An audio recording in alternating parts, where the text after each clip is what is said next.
understanding why failure feels so devastating.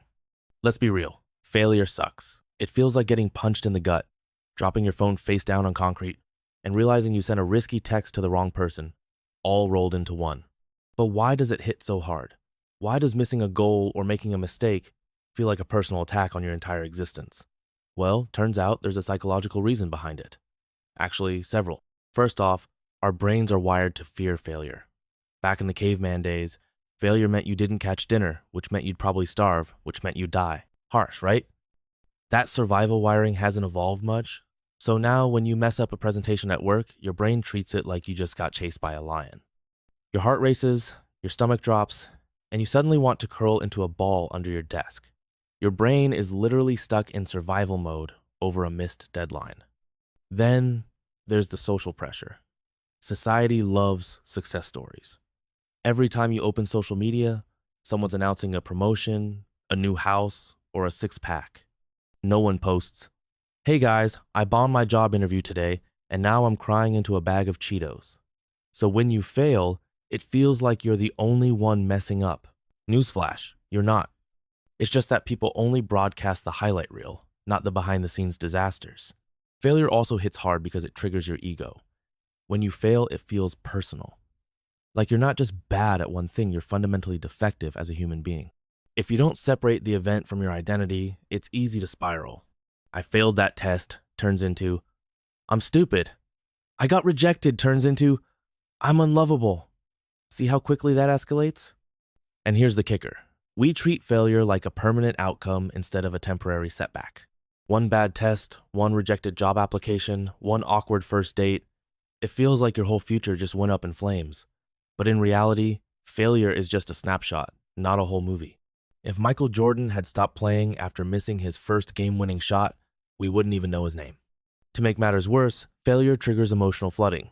When you mess up, your brain releases cortisol, the stress hormone, and suddenly everything feels 10 times worse than it is. You start catastrophizing. "I failed that project" becomes, "I'm getting fired," which becomes, "I'll never find another job," which becomes, "I'm going to die alone," all because you missed a deadline. That's not reality, that's just your stress response talking. So, yeah, failure hurts. But understanding why it feels so painful is the first step to getting over it. You're not weak for feeling crushed, it's literally how your brain is designed. But once you realize that, you can start to rewire how you respond to it.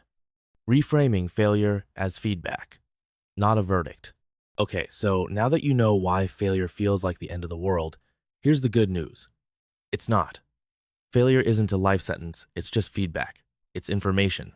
If you treat it like data instead of a death sentence, it stops being so terrifying. Think about it like a science experiment.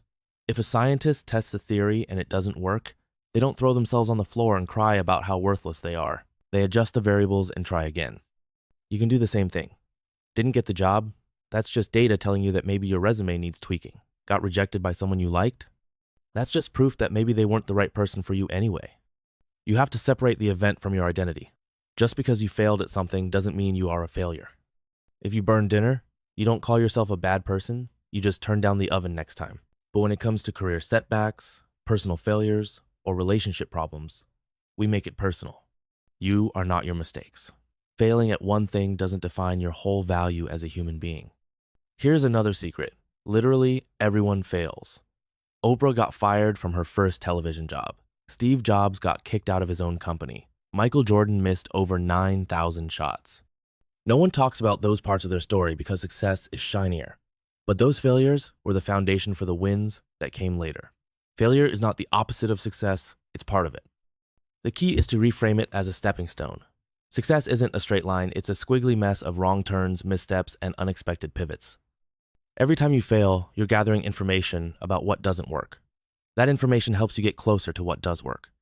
If you knew you were only 10 failures away from success, wouldn't you want to start knocking them out now? And you have to start asking better questions when you fail. Instead of, "Why am I such a screw-up?" Try, "What did I learn?" or "What can I do differently next time?" When you ask yourself better questions, your brain shifts into problem-solving mode instead of shame spiraling. Failing isn't the problem, it's how you respond to it that counts. Think about it like this. Failure is just life's way of redirecting you. That rejection, it saved you from a job you probably would have hated anyway. That breakup, it made room for someone who's a better fit for you. That failed business, it taught you lessons you'll use to build a better one next time. Failure isn't a stop sign, it's a detour. The minute you stop seeing failure as a personal attack and start seeing it as useful data, the game changes. You'll take more risks, you'll bounce back faster, and you'll stop being so scared of messing up because now you know that's exactly how you win. Building emotional resilience? So you've failed. You've sat in the emotional wreckage for a minute. Now what? This is where most people either give up or bounce back stronger. The difference? Emotional resilience. It's not about avoiding failure. It's about knowing how to handle it when it happens. First, you've got to stop catastrophizing. Failing at one thing does not mean your whole life is doomed. But your brain loves to play the worst case scenario game. I failed the test becomes, I'm going to fail the class, which becomes, I'm never going to graduate, which spirals into, I'm going to be jobless and living in my parents' basement forever. Sound familiar? Yeah, that's just your anxiety talking. You need to catch that spiral before it gets out of hand. Remind yourself that this is one event, not a life sentence. Next, you need to practice some self-compassion. Would you tell your best friend they're a worthless loser because they didn't get the promotion number? You'd tell them it sucks, but they're still talented and they'll get another shot. So why are you being so brutal to yourself? Talk to yourself like you would talk to someone you care about. Replace I'm such a screw up with that sucked, but I can figure this out. And let's talk about emotional regulation. When you fail, your brain goes into panic mode, heart racing, palms sweating, the whole thing. That's your nervous system flooding you with stress hormones. The fix? You need to calm your body down so your brain can think straight. Try deep breathing, meditation, or just going for a walk. Ever notice how your problems seem smaller after a good workout or a long shower? That's because your body isn't in fight or flight mode anymore. You also need to detach from the outcome. Yes, it's great to have goals, but if your self-worth is tied to whether you hit them or not, you're setting yourself up for misery. Focus on effort instead of results. You can't always control the outcome, but you can control how you show up. If you give it your best shot and still fail, you didn't lose, you just learned. Finally, keep some perspective.